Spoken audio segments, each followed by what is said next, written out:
Hello everyone, it's Tim from It's My Autistic Life, and this is also going to be, I'm going to be cross-posting with Arios Sailing, that's Ariose, because that's a very important part of my autistic life and also my autistic mental health.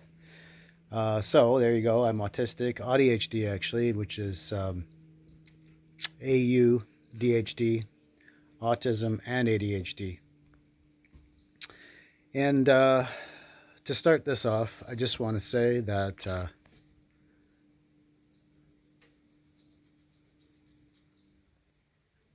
I want to say that this is the contraption that I'm forced to try to get into town on, which is 20 some kilometers away. And if I want to do a round trip into town, get anything, it's 50 Ks.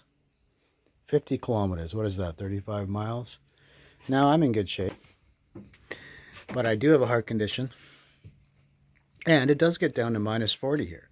And I happen to live on a road which is dangerous, even in the summertime, to drive on. A lot of people won't even walk on it because it's twisty and very, very hilly for about 7 of those first K. So, and the reason I'm, stuck driving a bike into town is because with a social disability, it's very difficult for me to um, deal with the fact that I have to ask people and rely on people to do anything. My entire adult life, I have not relied on anyone for anything. When I build something, I build it myself. When I work on my car, I work on it myself. And I've learned to become a jack of all trades for that, probably that very reason. Not being able to handle being around people more than a very short time. And when I do, it's often uh, it's often a very bad experience, creating tons of anxiety for me, and I can go for days to recover from a gathering. I even recently going to meet my friend in Vancouver had a basically a meltdown, autistic meltdown, completely overwhelmed, and I lost track of it.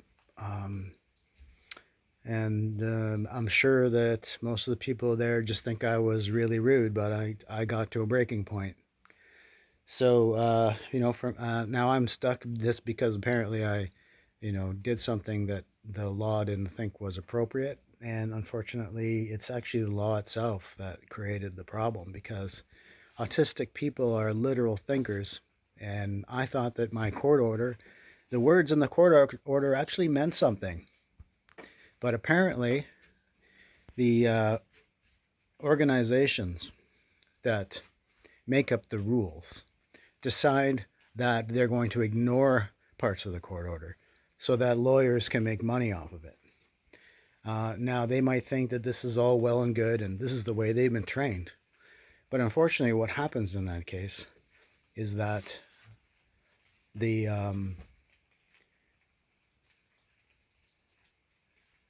the process of the antagonistic process of two lawyers fighting over um, and purposely demoralizing and um, suppressing the needs of the people who are involved in the process is not a healthy way to deal with situations, especially when one of the people just happens to have a social disability.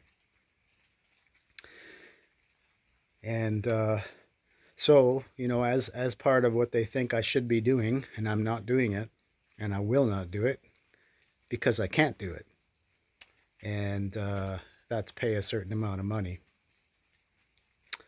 My court order makes it very clear what's supposed to happen with that money, and they ignored it. And I have no way to fight it because I've never been very successful at bringing in tons of money. And I'm not going to support a lawyer, to put fuel in her BMW so that she can subjugate me. No thanks. I say no to that. So, yeah, I could very well go to jail for this. But in the meantime, I've been stuck for 3.5 years out here. Yeah, that's right. Having to find ways to get into town, having to learn how to do all kinds of things so that I don't even have to buy certain things that I would feel like I really needed. Because as some of you know, autistic people have routines, and food is a huge routine for me, and it's things that help me regulate my nervous system. And I'm not able to regulate my nervous system because I've got this thing hanging over my head because other people are ableist against autistic people. I'm essentially being forced to pay an autistic tax as far as I'm concerned. And those people are going to find out that they are wrong and that the law is not something that you use against someone else to, give yourself a little feeling of schadenfreude. It's pathetic, absolutely pathetic. The law does not equal morality. The law is something that's written by people with biases from a long time ago, before women had the vote, you name it. Yeah, I'm as white as it can be, but I guess what? I am part of a marginalized group. I've been marginalized my entire life. And that's why at 60, I'm not putting up with this shit. I will go to jail for this. That's right. But I'm going to take all the people who think that they can subjugate you and force you to comply with neurotypical um, their neurotypical ideas and views.